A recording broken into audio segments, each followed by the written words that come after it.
এই এসআইআরটা এখন কাঙ্ক্ষিত নয়। বিহারের ভোটের সময় বিহার, পশ্চিমবঙ্গের ভোটের আগে পশ্চিমবঙ্গ। রাজ্য সরকারকে কোন রকম ভাবে সঙ্গে না নিয়ে এসআইআর বাস্তবায়িত করা যায় না। বিজেপি হিন্দি বলয়ে ফর্মুলা দিয়ে পশ্চিমবঙ্গটাকে জয় করে ফেলবে এসআইআর দিয়ে, এটা হয় না।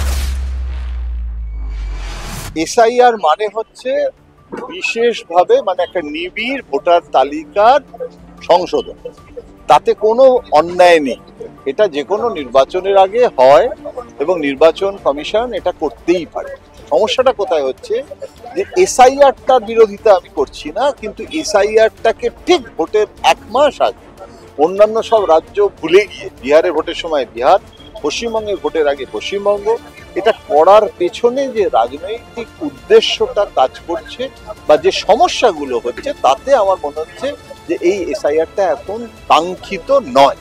প্রথম কথা হচ্ছে যে এসআইআর এ বিজেপির একটা শর্ট টার্ম গোল আছে, একটা লং টার্ম, অর্থাৎ স্বল্প মেয়াদী লক্ষ্য আর একটা দীর্ঘমেয়াদী লক্ষ্য। স্বল্প মেয়াদী লক্ষ্যটা হচ্ছে ভোটার তালিকা থেকে অন্তত 90 লক্ষ মুসলিম যে ভোটার, যারা অনুপ্রবেশকারী বলা হচ্ছে, তাদেরকে বাদ দেওয়া। বিজেপি মনে করছে যে এই 90 লক্ষ ভোটার যদি বাদ যায় তাহলে বিজেপির একটা লাভ হবে, সেটা বিজেপির লক্ষ্য, এবং তারা মনে করছে যে এইসব ভোটারগুলো সব ভুয়ো ভোটার, বাদ দিয়ে দাও। কিন্তু এখানে 10 কোটি মানুষ, 9 কোটি ভোটার, সেখানে 90 লক্ষ বাদ দিলেই মমতা হেরে গেল, বিজেপি ক্ষমতায় চলে এলো, এটাও কিন্তু একটা অতি সরলীকরণ। দ্বিতীয় কথা হচ্ছে যে ভোটার তালিকা থেকে শুধু মুসলমানরাই বাদ যাবে আর হিন্দুরা বাদ যাবে না, তা তো হয় না। বিজেপি তো 77টা এমএলএ, তারা তো কুচবিহার থেকে বনগাঁ, এই যে রিজিয়নটা সীমান্তবর্তী জেলা, তো সেখানে তুমি বাদ দিচ্ছ। বিহারে সম্ভব হয়েছে কারণ বিহারে মুখ্যমন্ত্রী নীতিশ কুমার, বিহারে জেডিইউ আর বিজেপি তারা তো ক্ষমতাতেই ছিল। রাজ্য সরকার এখানে মমতা বন্দ্যোপাধ্যায় মুখ্যমন্ত্রী এবং তারা বিরোধিতা করছে। রাজ্য সরকারকে কোনো রকম ভাবে সঙ্গে না নিয়ে এসআইআর বাস্তবায়িত করা যায় না। তোমাকে করতে গেলে শুধু স্টেট ইলেকটোরাল অফিসারের ভরসায় কিন্তু হয় না। আর যদি মমতা বন্দ্যোপাধ্যায় রাহুল গান্ধী হতেন তাও আমি বলতাম সম্ভব, কারণ রাহুল গান্ধী যেদিনকে নির্বাচন কমিশন প্রেস কনফারেন্স করলো বিহারে, সেদিন নির্বাচন যে ভোট চুরি নিয়ে এত কথা বলার পরে সেদিন রাহুল গান্ধী বিদেশে চলে গেছে। তো এই অ্যামেচারিস্ট পলিটিশিয়ান কিন্তু মমতা নয়। মমতা বন্দ্যোপাধ্যায় কিন্তু এই ভোটের সময় আর যাই হোক বিদেশে বেড়াতে চলে গেল, এ মমতা বন্দ্যোপাধ্যায় ডিএনএতে নেই। সুতরাং মমতা বন্দ্যোপাধ্যায় 24x7, আমি তো রসিকতা করে বলি তৃণমূলকে যে লাগে রহমন না ভাই, অর্থাৎ একদম কোনো ছাড়াছাড়ি ব্যাপার নেই। 31 অক্টোবর থেকে এর মধ্যে 30খানা চিঠি নির্বাচন কমিশনকে লিখে দিয়েছে, একটা করে আত্মহত্যা, একটা করে মৃত্যু, সঙ্গে সঙ্গে সেটাকে ইস্যু করা। এই যে লেগে থাকা না, এই জিনিসটা কিন্তু বিজেপির সংগঠন নেই না।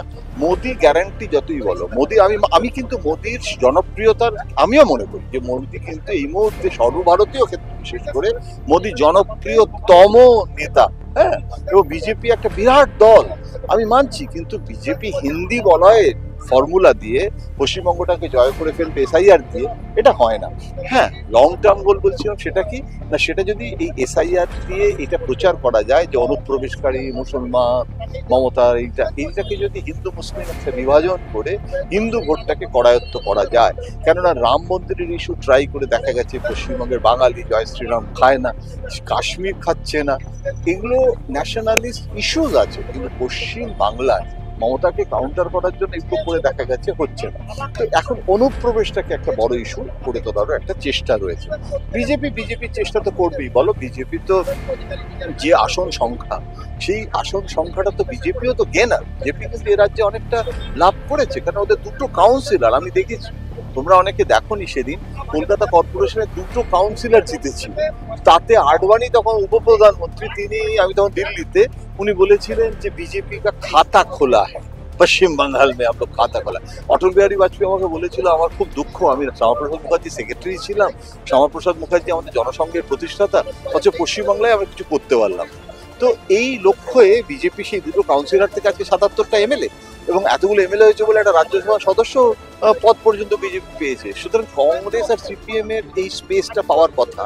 কংগ্রেসটা হয়ে গেল মমতাই কংগ্রেস নিয়ে নিক সবটা, লেফট 30 বছরের শাসনের ফলে এমন একটা গাড্ডায় পড়েছে, তার থেকে উঠতে পারলো না। তো বিজেপি ইজ গেনার, কোনো সন্দেহ নেই, বিজেপিতে সাকসেস স্টোরি ইন বেঙ্গল। কিন্তু তাই বলে মমতাকে সরিয়ে দিয়ে বিজেপি কালকে ক্ষমতায় চলে আসছে শুধু এসআইআর দিয়ে, হ্যাঁ আমি মনে করি এটা মানে কাঁধ ছেঁড়া কাঁথায় শুয়ে মানে ওই চাঁদ ধরার স্বপ্ন ছাড়া আর কিছু না। দাদা আজকে দেখছি নদিয়ার কৃষ্ণনগরের একজন বিএল তিনি আত্মহত্যা করছেন, কি বলবেন?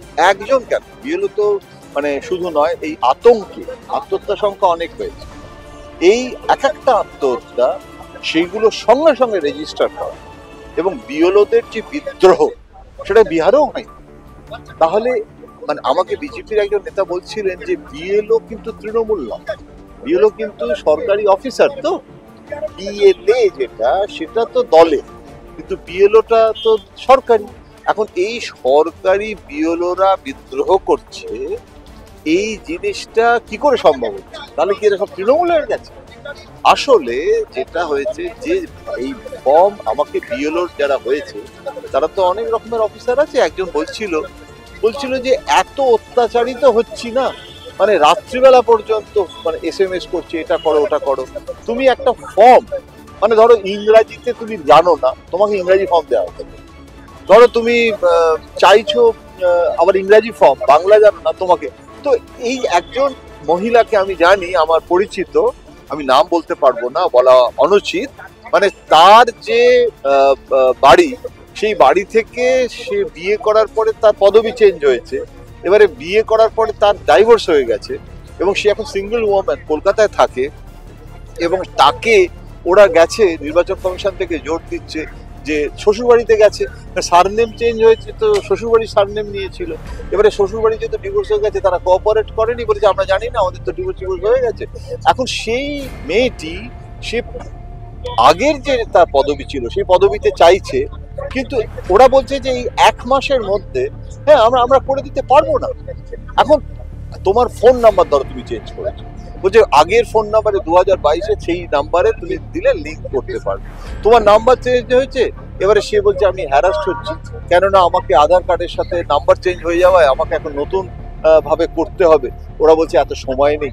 একটা বাড়িতে একটা বিএলও কবার যেতে পারে, আর এত কোটি কোটি ভোটার, সবটাই খুব একটা মানে অ্যাবনর্মালি করা হচ্ছে, সেইখানে সমস্যাটা হচ্ছে। আপনার অভিজ্ঞতা বাম এবারে খাতা খুলতে পারবে?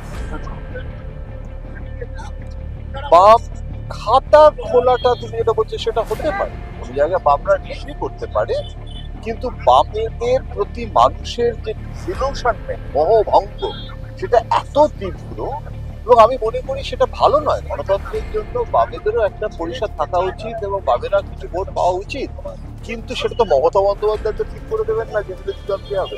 এখন কি হয়েছে, বামেদের পুরো শাসনে মানুষের যে ভিতরাগ, সেই ভিতরাগটা না এখনো হয়। নবীন প্রজন্মের নেতারা এসছেন বটে, কিন্তু এখনো, তাহলে তো সেলিমকে রাজ্য সম্পাদক করার পরে মুসলিম ভোট যেটা সিপিএম এর ছিল সেটা সব হুড়ুর করে আবার সিপিএম এর আলিমুদ্দিন স্ট্রিটে চলে যাওয়ার কথা। আলিমুদ্দিন স্ট্রিটে মুসলিম, আর কাকাবাবু যিনি প্রতিষ্ঠাতা তিনি তো মুজাফফর আহমদ। আব্দুল্লাহ রসুলকে তোমরা দেখোনি, আমি তো ইন্টারভিউ করেছি, আব্দুল্লাহ রসুল পার্ক সার্কাসে কমিউনে থাকতেন। তো এইসব কমিউনিস্ট নেতারা তারা তো মুসলিম নেতা ছিল, তাহলে মুসলিমরা কেন কমিউনিস্টদের কাছে ফিরে যেতে পারছে না? তার ফলে যেটা হয়েছে যে সিপিএম এর চেষ্টা চলছে, কিন্তু অনেক সময় লাগবে। There is no full stop in politics. আবার নিশ্চয়ই সিপিএম আসতে পারে, আমি বলছি না আসবে না, না আমি জ্যোতিষী, না আমি পোলস্টার, সুতরাং আমি সেটা বলবো না। কিন্তু সিপিএম কে অনেক কাঠখড় পোড়াতে হবে এবং অনেক মানে খোল নলচে বদলাতে